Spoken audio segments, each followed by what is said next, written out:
Welcome back to my channel best with Arju. आगे हम continue करते हैं बच्चों क्वेश्चन नंबर 4। हम कर रहे थे chapter number 3 exercise 3.3। Question number 4 है draw a rough figure of quadrilateral that is not a parallelogram but has exactly two opposite angles of equal major.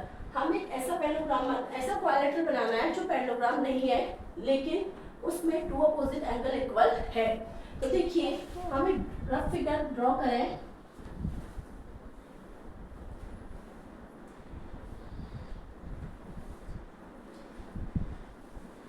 तो यहाँ पे देखिए ये वाला एंगल और ये वाला एंगल तो इक्वल है बट ये वाला एंगल और ये वाला एंगल इक्वल नहीं है।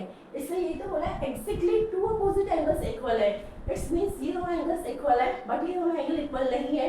तो जो ऐसा रफ डायग्राम होगा बच्चों वो होगा काइट। इसका आंसर केवल इतना सही है। वो क्या होगा? एग्जाम्पल हमारा काइट के एग्जाम्पल है। ऐसा क्वाड्रिलेटरल वो काइट होगा जिसके टू अपोजिट एंगल्स इक्वल होंगे। नाउ नेक्स्ट क्वेश्चन है क्वेश्चन नंबर 5 करते हैं बच्चों। क्वेश्चन नंबर 5 है the measure of two adjacent angle of a parallelogram are in the ratio 3:2।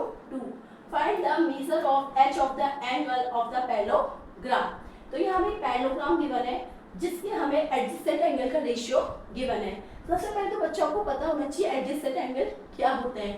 ऐसे एंगल जो मैं पहले ही बता चुकी हूँ आपको, जो एक ही लाइन पे बनते हैं, मींस एक ही साइड पे बनते हैं। जैसे इस साइड पे जो एंगल बन रहा है कौन सा है?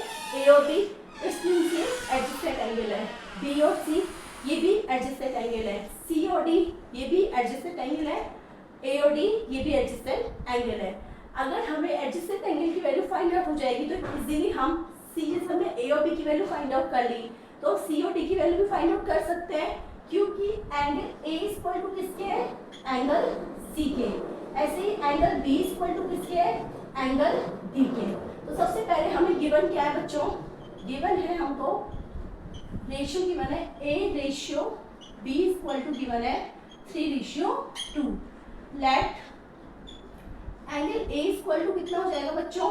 3x और एंगल B इक्वल टू हो जाएगा बच्चों 2x। Okay, angle A equal to हो गया 3x, angle B equal to हो गया 2x। Okay, sum of measure of extra angle कितना होता है? 180 डिग्री। तो ये लाइन हम लिख देते हैं, sum of measure of adjacent angle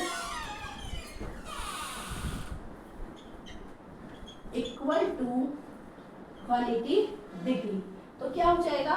angle A plus angle B equal to 180 degree. तो ये हो जाएगा 3x plus 2x equal to 180 degree. दोनों को ऐड करेंगे तो कितना आएगा? 5x इक्वल टू 180 डिग्री और x इक्वल टू आएगा बच्चों 180 अपॉन 5। इसको कट करेंगे, 5 3 15, 5 6 30। तो x की वैल्यू हमारे पास आ गई है बच्चों 36 डिग्री। अगर x की वैल्यू 36 आई है तो इट मींस एंगल A की वैल्यू कितनी आएगी? 36 मल्टीप्लाई 3 मींस 108। और जो एंगल A की वैल्यू है वो किसके इक्वल होगी? एंगल C के। इट मींस एंगल C भी कितना आएगा? 108 डिग्री। नाउ एंगल B कितना होगा बच्चों? 36 मल्टीप्लाई 2 मींस 72 डिग्री। अगर एंगल B की वैल्यू 72 डिग्री है तो एंगल B की वैल्यू पे कितनी आएगी बच्चों? 72 डिग्री। तो मैं H of the angle measure कर लिया पैरेललोग्राम का। एंगल A आया 108, ऑब्वियसली एंगल C भी 108 आएगा। एंगल B आया 72 डिग्री, ऑब्वियसली एंगल B भी कितना आएगा? 72 डिग्री। सिर्फ आपको ये क्वेश्चन बहुत सिंपल है, मैंने आपको 1 बाय 9 करके समझाया है जिससे 1 स्टेप आपको प्रॉब्लम नहीं हो। बट आपको मेन इंपॉर्टेंट लाइन ये वाली याद रखनी है, sum of measure of adjacent angle 180 degree होता है। अगर ये आपको आता है तो आप इजीली इस क्वेश्चन को सॉल्व कर लोगे। आई होप आज के दोनों क्वेश्चन आपको अच्छे से समझ में आएंगे। और देखिए अगर आप न्यू है, फर्स्ट टाइम मेरे चैनल को विजिट कर रहे हैं तो प्लीज़ वीडियो को लाइक कीजिए, शेयर कीजिए। देखो तभी पढ़ाने में मज़ा आता है। अगर बच्चे देखते हैं, वीडियो को लाइक करते हैं, कोई प्रॉब्लम अपनी पूछते हैं और ज़्यादा से ज़्यादा मेरे चैनल को सब्सक्राइब कीजिए। Thank you very much.